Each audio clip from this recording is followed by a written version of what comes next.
நமோ புத்தாய. கௌதம புத்த பகவான் சப்ரம்ம சூத்திரத்தில் பின்வருமாறு போதித்துள்ளார். ஒரு குடும்பத்தின் பிள்ளைகள் தம் பெற்றோரை பூஜிப்பார்களாயின் அந்த குடும்பம் பிரம்ம ராஜாக்களை கொண்ட குடும்பமாகும்.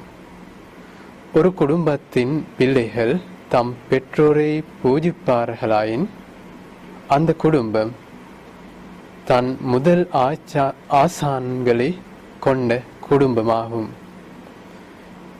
குடும்பத்தின் பிள்ளைகள் தம் பெற்றோரை பூஜிப்பார்களாயின் அந்த குடும்பம் முதல் தெய்வங்களை கொண்ட குடும்பமாகும். குடும்பத்தின் பிள்ளைகள் தம் பெற்றோரை பூஜிப்பார்களாயின் அந்த குடும்பம் தானங்களை ஏற்க மிகவும் தகுதியுடைய உத்தமர்களை கொண்ட குடும்பமாகும்.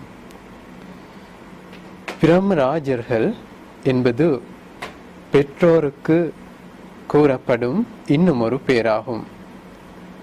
முதல் ஆசான்கள் என்பது பெற்றோருக்கு கூறப்படும் இன்னும் ஒரு பேராகும். முதலிலே கிடைக்கும் தெய்வங்கள் என்பது பெற்றோருக்கு கூறப்படும் இன்னும் ஒரு பேராகும். தானங்களை ஏற்க தகுதியுடைய உத்தமர்கள் என்பதும் பெற்றோருக்கு கூறப்படும் இன்னும் ஒரு பேராகும். அதற்கு காரணம் என்ன? பெற்றோர்கள் தம் பிள்ளைகளுக்கு மிகவும் உபகாரம் செய்தோராவர். பிள்ளைகளை ஈன்றெடுத்தார்கள், அவர்களை போஷித்தார்கள், இவ்வுலகின் நன்மை தீமைகளை சுட்டிக்காட்டினார்கள். பெற்றோர்கள் மகா பிரம்மராஜர்களே, முதன் ஆசான்களே. பிள்ளைகளின் பூஜைகளை ஏற்க தகுதியுடைய பெற்றோர் தம் பிள்ளைகள் மீது மிகவும் அனுதாபம் கொண்டவர்களே. ஆகையால் அறிவுள்ள பிள்ளைகள் தம் பெற்றோர்களை பூஜிப்பார்கள், பணிவிடை செய்வார்கள். அவர்கள் தம் பெற்றோர்களுக்கு உணவு, உடை, உரைகள் என்பனவற்றை அளித்து பூஜிப்பார்கள்.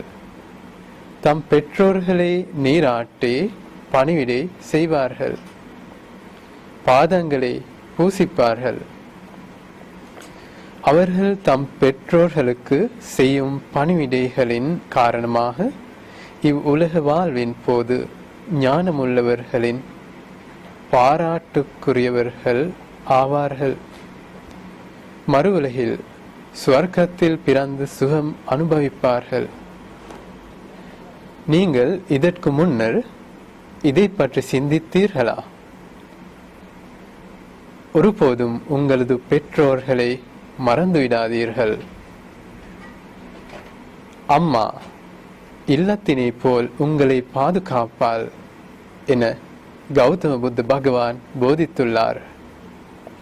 அதேபோல் பிள்ளைகள் தம் பெற்றோர்களின் மனதில் மும்மணிகள், அதாவது புத்த பகவான், ஆரிய தர்மம், மகா சங்கத்தினர் மீது பக்தியை ஏற்படுத்துவதால் பெற்றோருக்கு செலுத்த வேண்டிய அனைத்து கடன்களையும் செலுத்தியவர்களாவர் எனவும் கௌதம புத்த பகவான் போதித்துள்ளார்.